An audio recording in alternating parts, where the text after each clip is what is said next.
ओम नमो भगवते वासुदेवाय। मीठी जबान से सब कुछ जीता जा सकता है।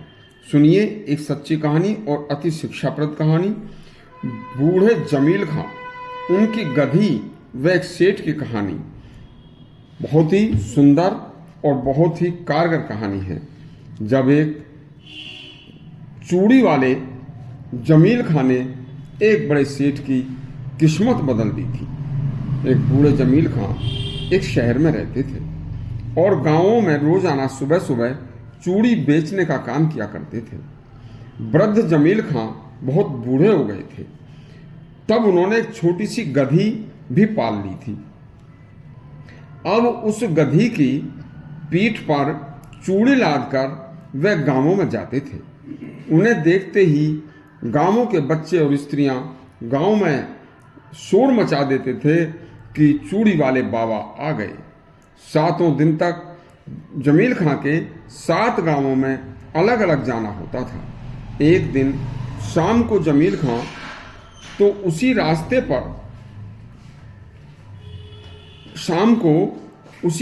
पर अपने गांव के लिए आ रहे थे। तो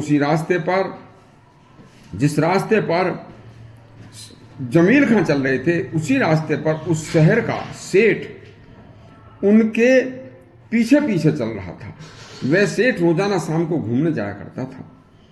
तो उसने क्या देखा कि बूढ़े जमील खां के हाथ में एक छड़ी है और वह उस छड़ी को गधी को मार नहीं रहे हैं और गधी की पीठ पर हाथ रखकर प्यार से कहते हैं, चल मेरी बेटी जल्दी चल, ओ मेरी लाडो जल्दी चल, चल मेरी रानी, तुझे भी भूख लगी होगी, मुझे भी भूख लगी है, रानी जल्दी जल्दी चल। तो गधी जल्दी जल्दी चल देती थी। वह सब बातें सेठ सुन रहा था। बस दोनों शहर में घुस गए तो सेठ अपने घर की तरफ को चला और जमील खां अपने घर की तरफ को मुड़ गए। तो सेठ ने कहा, भैया सुबह किस समय जाते हो? जमील खां बोले 8 बजे। सेठ अगले दिन सुबह 8 बजे ही उसी रास्ते पर आ गया। तो आगे आगे जमील खां अपनी गधी को लेकर चल रहे थे और सेठ उनके पीछे पीछे उनकी बातें सुनते हुए चल रहे थे। तो जमील खां अपनी गधी से वही कह रहे थे कि चल मेरी लाडो, चल मेरी रानी, जल्दी चल। 6 दिन से गांव की बहुत सी बहन बेटियां हमारा तुम्हारा इंतजार कर रही होंगी।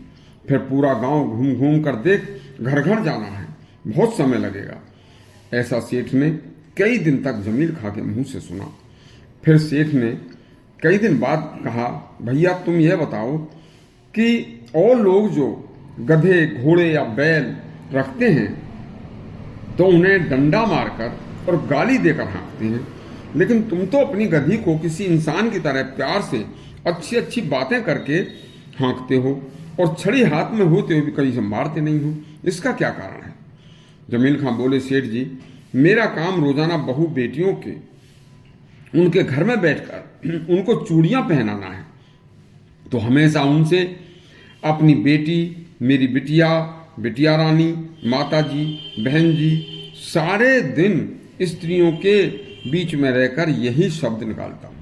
तो मेरी जीभ से वह ऐसी मीठी बोली सुनकर वह गांव की सभी स्त्रियां मुझे अपने घर के सा आदमी समझकर मेरे साथ एक बड़ा अच्छा बर्ताव करती हैं। यदि कभी मेरे मुंह से गलती से भी कभी गाली निकल गई तो मेरा कारोबार ठप हो जाएगा और मेरा मान सम्मान जो स्त्रियों से मिला है वह भी जाता रहेगा।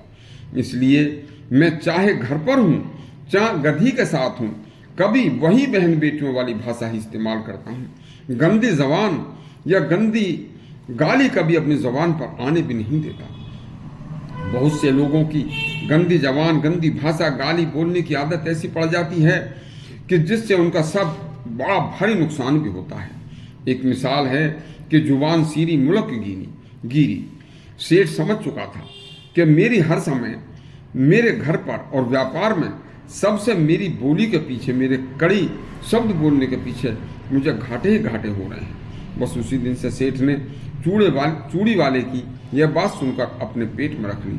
अब चाहे वो घर हो चाहे दुकान पर हो, सबसे प्यार से मीठा मिलना शुरू कर दिया और धीरे धीरे उनके गांव में शुभ परिणाम आने शुरू हो गए और इस तरह से बस सेठ के दिन सुधर गए। इस तरह के और भी अच्छे अच्छे प्रसंग सुनने के लिए, किस्से सुनने के लिए हमारा चैनल सब्सक्राइब करें और घंटी दबाएं। धन्यवाद।